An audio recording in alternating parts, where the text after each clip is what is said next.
Alors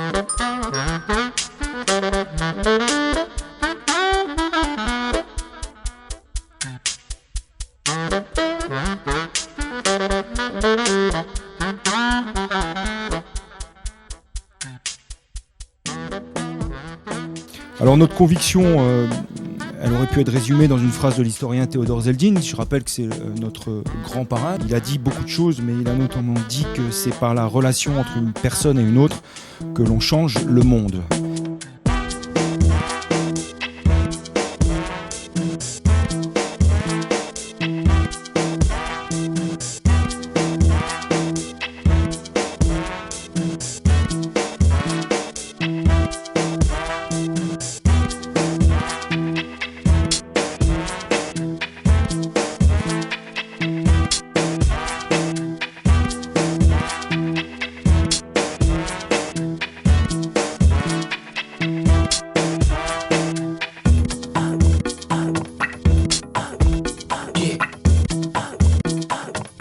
Alors bienvenue chez vous.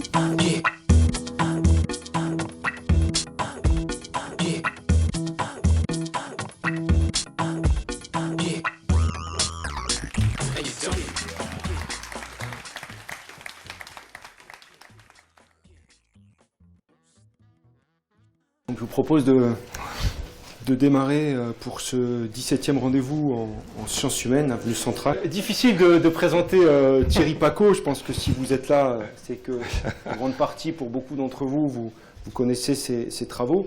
Alors ces travaux sont très nombreux, toujours à l'interface entre toujours ou souvent à l'interface entre la ville et la philosophie. Thierry Pacaud, pour le décrire, je dirais qu'il est curieux, il a l'œil qui pétille, les cheveux parfois en pétard.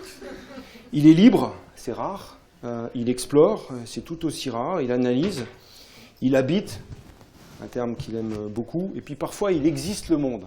Ça, c'est pour l'inviter à poursuivre son travail sur le philosophe Henri Maldinet. Alors Thierry Pacaud aime le débat, il n'hésite pas à mettre les pieds dans le plat et à polémiquer. On lui doit, alors moi j'avais noté une cinquantaine, aujourd'hui on a une soixantaine d'ouvrages. Chaque fois que je le revois, après au bout de 4-5 mois, il en a au moins publié 2, 3, 4, des fois 5. Le plus, je crois que même que cette nuit, il était en train d'en bosser un. Enfin, je le soupçonne de ça. Alors parfois, il utilise des titres très doctres, et puis parfois, c'est des titres plutôt provocateurs.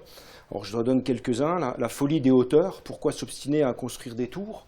Encore un titre qui lui a valu d'allonger la liste de ses amis fidèles et des autres. Ensuite, désastre urbain, il est là.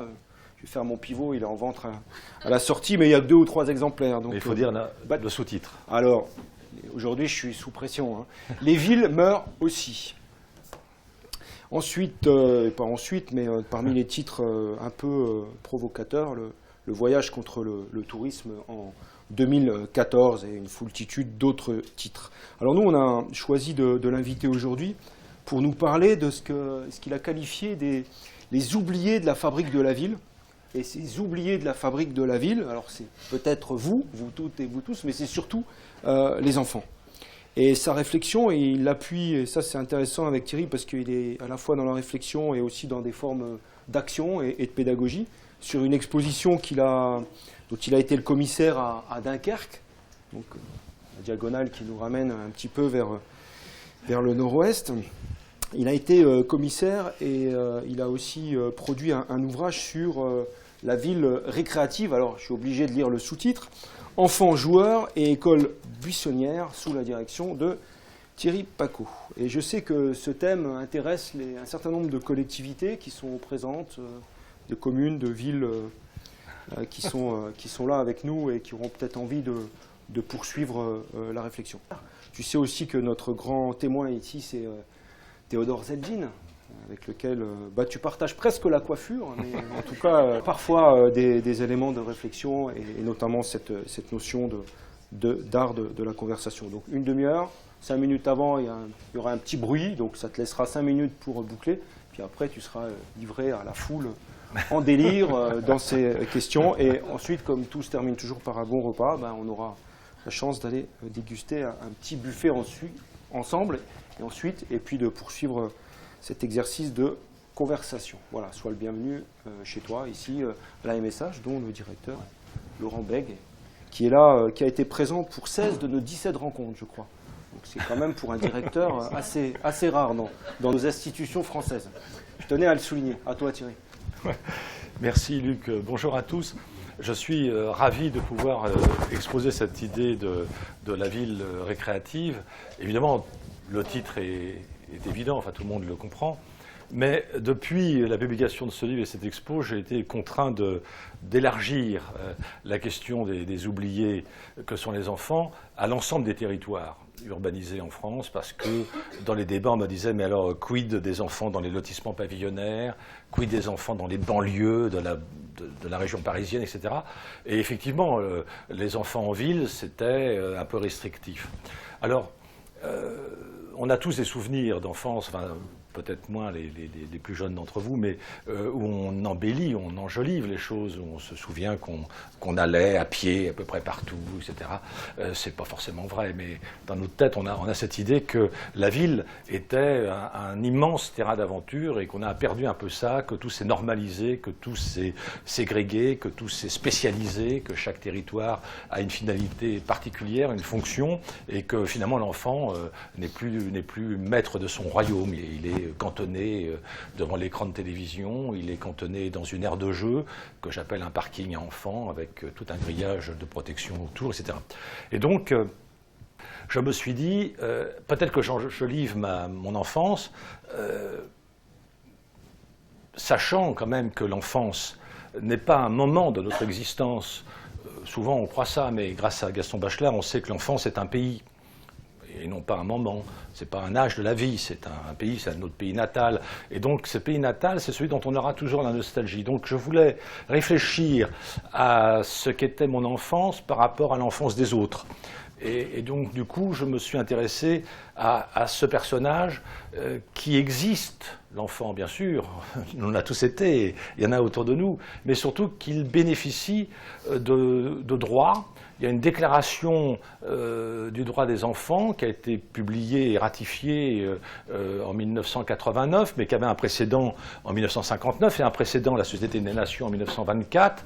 Donc il y a une espèce de préoccupation de ce petit humain qui est l'enfant et qui a des droits.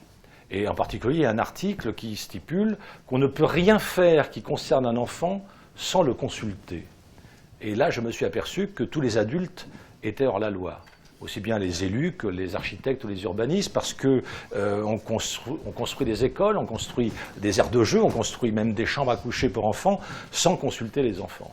Et donc, on est en porte-à-faux par rapport à une législation internationale. Et pourtant, les enfants font parfois la une des médias quand un couple se déchire, et c'est les enfants qui en sont un petit peu les otages. Lorsqu'un enfant est rescapé sur une plage italienne après une traversée plus que houleuse, lorsqu'un enfant est contraint à être un guerrier avec ses enfants militaires en Afrique dans des conflits ravageurs, ou bien encore lorsqu'un enfant est abandonné dans les rues. Et là, effectivement, on verse gentiment une larme et puis c'est tout. Mais dans notre pays, on se pose pas trop la question du statut des enfants et de leur vraie place dans la ville. Et donc, comme souvent, moi je regarde un peu l'étymologie. Alors ça m'a intéressé de savoir que le mot enfant vient du latin infans, qui signifie celui qui ne parle pas encore. Alors donc s'il ne parle pas encore, il n'a pas voix au chapitre, évidemment. Donc c'est normal qu'on ne le consulte pas. Bon. Mais il y a un autre terme latin pour parler de l'enfance, c'est puer, qui a donné puéril, comme vous le savez, dans d'autres langues. Et puis puéricultrice, puériculteur, etc. Et puis, mais ça va jusqu'à à peu près 7 ans. Ensuite, il y a l'adolescent. Le mot adolescent vient d'un verbe latin qui signifie grandir. Et puis il y a le terme éphèbe, le terme grec, qui signifie jeunesse. Donc il y a plein de mots comme ça pour désigner ce qui précède l'âge adulte. Et puis on sait par des savants à qui je rends hommage, comme Jean Piaget par exemple, que les enfants acquièrent l'intelligence et l'intelligibilité du monde au fur et à mesure d'étapes successives. Les travaux de Piaget débutent dans les années 30, mais en fait elles sont maintenant un peu controversées, mais sur les grands stades, les grandes séquences si vous voulez, elles sont à peu près maintenues. Mais il y a des travaux de Cuiller par exemple, pour citer un auteur connu aujourd'hui, qui vient rectifier ça et qui explique que les passages d'un stade à l'autre ne sont pas des marches d'un escalier, comme l'avait donné métaphoriquement Piaget, mais plutôt des processus qui sont différents d'un enfant à l'autre. Et ça, c'est un point, à mon avis, important, et qui est aussi l'énorme apport de gens comme Hubert Montagnier, qui sont des chronobiologistes. En fait, la chronobiologie et la chronopsychologie sont des disciplines récentes qui ne sont pas prises en considération généralement par les adultes qui organisent la vie des enfants. Ce sont les adultes qui décident, évidemment, de la vie des enfants. Et donc, ayant un peu conçu ce qu'était l'enfant, sachant que l'enfant commençait d'abord par prendre conscience de lui-même, de son corps, alors là, les travaux de Dolto sont excessivement importants encore aujourd'hui, et on s'aperçoit que l'enfant, en prenant connaissance de son corps, prend connaissance du monde, et puis il va progressivement sortir de lui, moins se préoccuper de lui, il alterne sommeil et nourriture et alimentation, comme vous le savez, et progressivement il va aller vers l'autre. Et puis ensuite, eh bien, il va aller dans le territoire de l'autre, et donc il va sortir de sa maison pour aller à l'extérieur, dans le jardin, ensuite à l'école, et ensuite au centre aéré, et ensuite en vacances, etc. Je prends exprès des mots qui inscrivent les temporalités de l'enfance dans des territorialités particulières. Et donc ça m'intéressait d'essayer de suivre ces évolutions, de suivre ces processus, et essayer à chaque fois de pointer ce qui allait comment dirais-je, dans le meilleur environnement possible pour l'enfant, et au contraire ce qui venait contrarier ses propres évolutions. Et alors, évidemment, en faisant cette exposition, j'ai dû non pas lire ni relire, mais découvrir bien souvent des théoriciens et des théoriciennes, des pédagogues sur lesquels je savais quelques bricoles, mais pas grand-chose finalement. Et donc je me suis presque systématiquement attelé au père fondateur, évidemment, à Jean-Jacques Rousseau, à lire l'Émile, bien sûr, mais ensuite à Pestalozzi, ensuite à Froebel, ensuite à Montessori, à Steiner, à De Crowley, à John Dewey, à Célestin Freinet. Vous voyez, toute une nébuleuse de gens absolument remarquables qui ont très très bien compris ce petit personnage humain qui était l'enfant et qui se mettait à son service. Tous ces théoriciens, et je vais m'arrêter quelques instants sur un des préférés qui est Patrick Guedes, tous ces théoriciens vont mettre en avant comme seule discipline constitutive d'un éventuel enseignement éducationnel des enfants, le jeu. C'est le jeu, c'est par le jeu que l'enfant grandit. Alors je voulais qu'on mette partout dans la ville de Dunkerque un slogan, le taguer partout, « Fini de jouer, t'étudieras après ». Bon, ça n'a pas plu. On ne l'a pas mis, mais je suis persuadé que c'est ça. Il faut d'abord jouer, et puis quand on a terminé de jouer, si jamais on arrive de terminer de jouer, alors là on se met à étudier. Mais en fait c'est la même chose. Et c'est ça, évidemment, que les éducateurs officiels, par rapport aux éducateurs alternatifs, n'ont pas forcément compris. Alors le mot jeu est très compliqué, parce qu'en français il n'y en a qu'un, en anglais il y en a deux, il y a play mais il y a game, en latin il y a ludus et également le jocus. Donc il faut rentrer dans l'étymologie, mais ça j'ai pas le temps de le faire maintenant, pour essayer de comprendre qu'avec le jeu, non seulement on se distrait, non seulement on apprend, mais surtout on expérimente et on éprouve. Et là je donne les deux mots magiques de toute la pédagogie de John Dewey. On éprouve, c'est par l'épreuve de quelque chose qu'on grandit en soi-même. Et donc si la ville est orthogonale, géométrique, imposée, canalisée, eh bien il est vraisemblable que l'enfant va faire très peu d'expérience. Il va très peu découvrir cette ville et découvrir son corps. Alors, j'ai regardé les aires de jeu. L'expression ne m'avait pas trop plu parce qu'on parlait aussi des aires de parking, on parlait des aires de repos sur les autoroutes, et tout ça. Alors, aires de jeu, j'avais l'impression qu'il y avait un truc à part, comme ça, qu'on mettait là, et qui était en plus par classe d'âge. Alors ça, c'était intéressant parce que ça allait à l'encontre des pédagogies nouvelles que je venais de lire. Je venais de lire que chez Freinet, chez Montessori, chez De Crowley, chez Guedes, on a une classe hétérogène. On a une classe dans laquelle il y a des enfants de 6 ans jusqu'à des enfants de 15 ans. Et l'enfant de 6 ans, bien évidemment, c'est normal, parce que le mimétisme joue dans la formation. Il imite le plus grand. Et le plus grand, du coup, il se responsabilise par rapport aux plus jeunes. Enfin, j'angélise pas, mais c'est un peu ça quand même. Et ce qui fait que du coup, cette classe composite est à l'image de la société, c'est-à-dire qu'elle est dans la diversité, et donc permet à chacun de se positionner, de se situer. L'être humain est situationnel, ne l'oublions pas. Il est aussi relationnel, il est aussi sensoriel. Et donc, l'enfant, par le jeu, va éprouver ses 6 sens. Nous en avons 5 que nous connaissons tous, mais il y en a un 6e, que les neurophysiologues nous décrivent, qui est le mouvement. Le mouvement est celui qui, sans cesse, est en train d'interférer les 5 sens de chacun d'entre nous. Ce qui fait que nous ne pouvons pas traiter nos sens un par un. J'ai entendu des enseignants, j'allais dire, officiels, je vais distinguer officiels des mouvements alternatifs, qui disaient, ben alors, là on va faire un exercice que pour la vue. Et plus tard, quand vous serez plus grand, on fera un exercice pour le tact. Et puis plus tard, pour le goût. Et en fait, évidemment, vous l'avez tous même prononcé, cette phrase magique. J'ai vu ce tableau qui m'a touché. Voir, c'est être touché. Entendre, c'est s'approcher, c'est ressentir, c'est écouter. Donc on voit bien que les sens et nos capteurs sensoriels sur notre corps sont toujours aux aguets et toujours dans ce mouvement qui va d'un sens à l'autre, s'enrichissant comme ça mutuellement. Ce qui fait que du coup, notre approche sensorielle est une approche permanente, évidemment, et qui joue avec notre chronobiologie. La chronobiologie, elle vient rythmer notre capacité à ressentir quelque chose. Alors par exemple, Hubert Montagnier a découvert, après de longues études, que les enfants de 1 an à 7 ans ont 2 moments un peu de latence, si vous voulez, où ils ne sont pas au top dans leur capacité d'attention. C'est 8h30, 9h et 13h30, 14h. Voyez à quelle heure commence l'école. Précisément là où il ne faudrait pas. Mais en même temps, les horaires de l'école sont des horaires dictés par le monde des adultes, par l'entrée à l'usine, au bureau, dans les boutiques, etc., à l'université, et à l'école, précisément. Donc on voit bien que si l'on voulait être attentif à la chronobiologie des enfants, il nous faudrait évidemment modifier les horaires.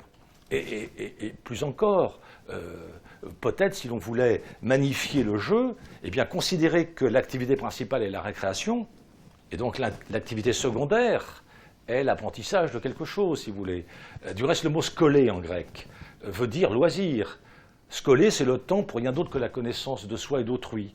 C'est traduit en latin par osium, qui est un terme important, qui va donner oisiveté en français. Mais le mot loisir en français vient de licere en latin, qui signifie licite.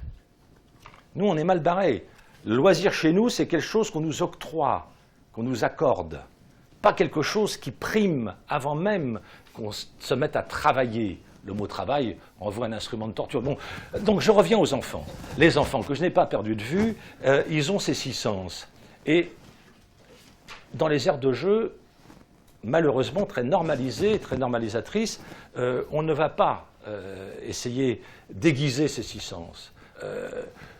Vous avez tous vu ces aires de jeu, c'est un bac à sable qui par la loi, doit être nettoyé tous les matins, ratissé. Donc évidemment, on ne le fait pas. Comme c'est devenu la litière des chats du quartier, où parfois on y trouve une seringue ou 2, ou un préservatif, ou je ne sais pas quoi. Donc du coup, les bacs à sable sont prohibés. Les municipalités n'en veulent pas. Alors on a un truc, imaginez-le, c'est en métal, rose et vert. Il y a une espèce d'échelle derrière, vous montez. Et en haut, là, vous avez un toboggan. Et ce toboggan, en fait, c'est la trompe. Oui, ce que je ne vous ai pas dit, c'est que ça représente un éléphant. Mais un éléphant, un squelette d'éléphant en métal. Mais l'enfant qui monte sur cet éléphant ne sait pas ce que c'est un éléphant. Il n'en a jamais vu. Quand il va en avoir un au cirque, il va vouloir monter par derrière, mais il ne va pas trouver d'échelle. Enfin, oui, Luc ne me croit pas, mais c'est comme ça que ça marche. Donc il y a un appauvrissement de l'imaginaire des enfants par ces jeux standards, ce mobilier, si vous voulez, tout à fait débilitant, qu'on ne trouve pas dans d'autres pays du monde. Dans l'exposition de Dunkerque, il y a un planisphère, et tactile, on touche comme ça l'emplacement d'un pays, et hop, apparaissent des photographies, non pas d'aires de jeu, standardisé, mais de terrain d'aventure. Alors, j'ai voulu savoir d'où venait l'expression « playground ». C'est en fait, au départ, une expression allemande. Nous sommes en 1830. donc il y a longtemps, des parents, des éducateurs, peut-être nourris par Froebel et d'autres, décident des terrains d'aventure. Un terrain d'aventure, c'est un terrain vague, comme on dirait en français. C'est-à-dire que c'est un grand terrain comme ça au milieu de la ville, où dans la ville, il y a des arbres, il y a un étang, il y a des stères de bois, et puis les enfants jouent. Là, ils font des cabanes, ou ils font pas de cabanes, ils se frappent ou ils se frappent pas avec ces rodins, ils font un barrage sur la petite rivière, ils inventent quelque chose, ils inventent en permanence des choses. Et surtout, à un moment donné, ils prennent la terre qui est par terre, là, et puis ils la mélangent avec l'eau de l'étang ou de la rivière, et ils en font un gâteau. Et ils disent « Ah, viens goûter ça Luc, viens manger mon gâteau au chocolat. » Alors Luc, il fait comme ça, il dit « Oh, qu'est-ce que c'est bon !» Et là, on voit tout d'un coup un monde qui se crée, un imaginaire qui fonctionne. Et donc, ce qui est important, c'est que dans ces terrains d'aventure, les quatre éléments constitutifs de notre culture occidentale, en Orient il y en a 5, les 4 éléments sont présents. L'air, la terre, l'eau et le feu. Parce qu'on peut faire des feux, c'est pas interdit, parce que les feux, c'est pas dangereux. Évidemment. Mais nous, maintenant, adultes, ayant peur de tout, forcément, on se dit oh, non, surtout pas, ils vont pas faire de feu. Mais si, un feu de camp, c'est un émerveillement. Enfin, relisons encore Bachelard, la psychanalyse du feu. Le feu n'est pas seulement quelque chose qui crée une chaleur, c'est aussi une espèce de variété incroyable de lumière, de crépitement. Un feu est magique d'une certaine façon. Et donc, les 4 éléments sont constitutif du playground. Et c'est pour ça que j'ose appeler le terrain d'aventure l'école élémentale.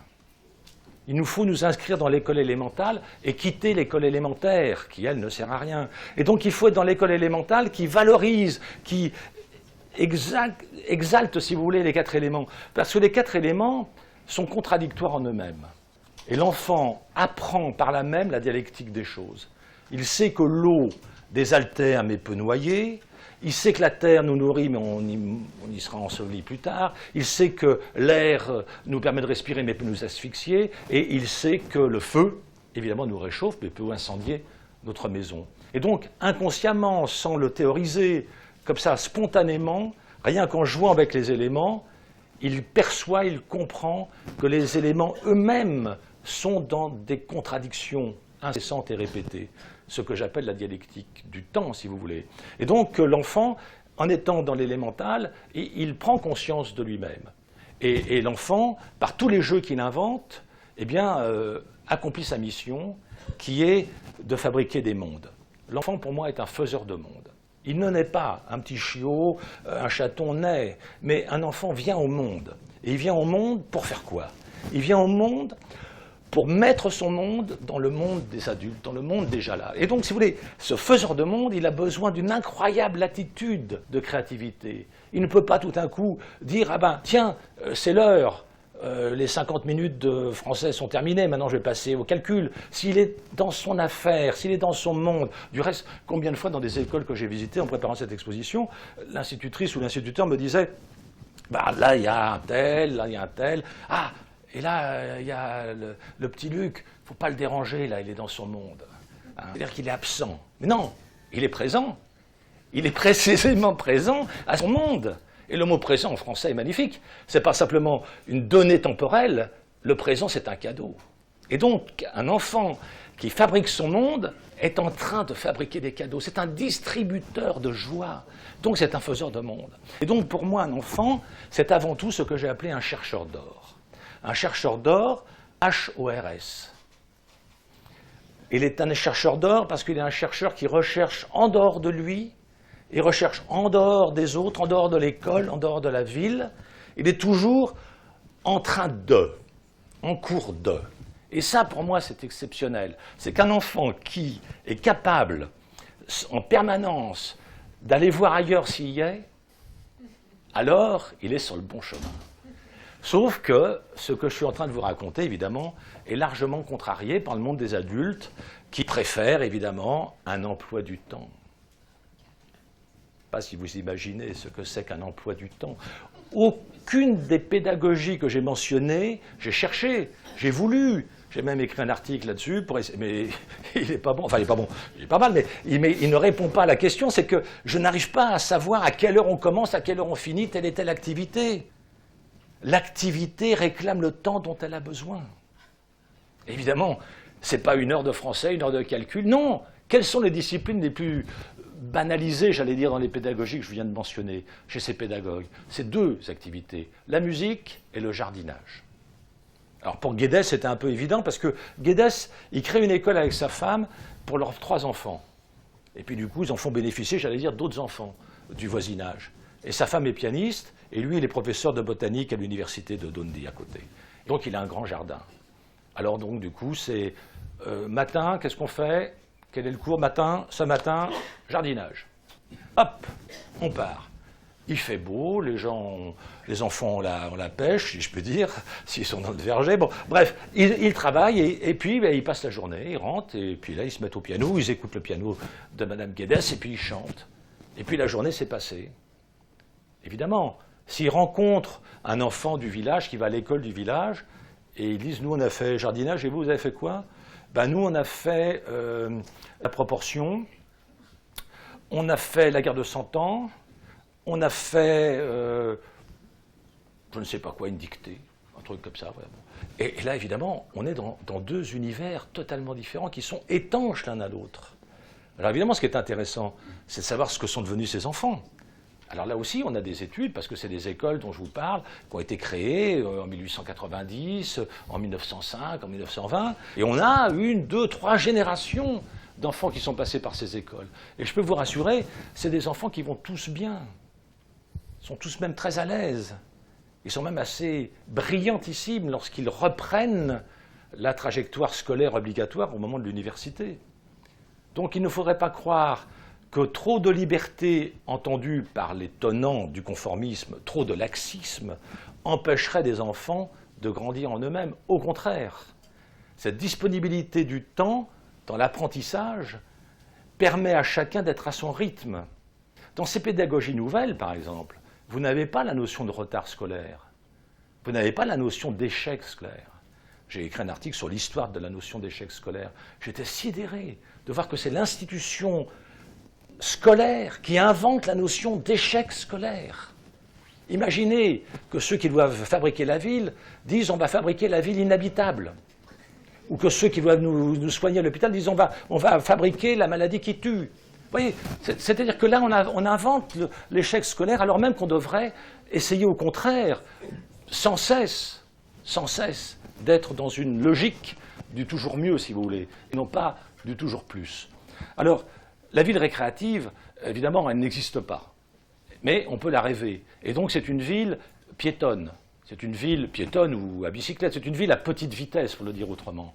Les villes aujourd'hui sont des villes rapides. Jan Gehl, qui est un homme que j'apprécie beaucoup, qui travaille énormément sur l'aménagement, ce que moi j'appelle le ménagement de la voirie, entre autres, des parvis, des places, etc., décrit la ville à 100 à l'heure. C'est Dubaï, c'est la ville pour l'automobile. Et puis Venise, qui est la ville à 5 à l'heure. Alors, là, évidemment, ce que je vous raconte, ça se traduit par énormément d'études. On sait aujourd'hui, par exemple, que 75% des enfants de l'école élémentaire, pas de l'école élémentale, de l'école élémentaire, vont à l'école en voiture, pour des distances allant de 300 mètres à 2 km. En 1904, dans son roman, qui a eu le Goncourt à l'époque, Léon Frappier, dans son roman qui s'appelle La Maternelle, décrit des enfants qui vont de chez eux à l'école maternelle à pied. Ils ont 3 ans, 4 ans. Imaginez ça aujourd'hui. Dire à quelqu'un qui est enceinte, de lui dire « Ah, tu vas bientôt mettre au monde un enfant », parce que je ne dis plus accoucher, je dis mettre au monde. « Tu vas bientôt mettre au monde un enfant », il ira à l'école à pied, petit bonhomme, petite bonne femme, comme ça. Non, non, surtout pas. Non, je l'emmènerai en voiture. Si je pouvais rentrer avec ma voiture dans la classe pour le déposer à sa table, ce serait encore mieux. Mais là, il faudrait modifier la législation. Donc il faut, vous voyez que même là, il faut que l'école soit généreuse. C'est-à-dire qu'il faut que l'entrée de l'école soit un parvis entièrement ménagé. C'est-à-dire qu'on supprime, j'ai pris des photos, la plupart des écoles, la porte d'entrée donne sur un trottoir assez exigu qui est fermé par une barrière métallique.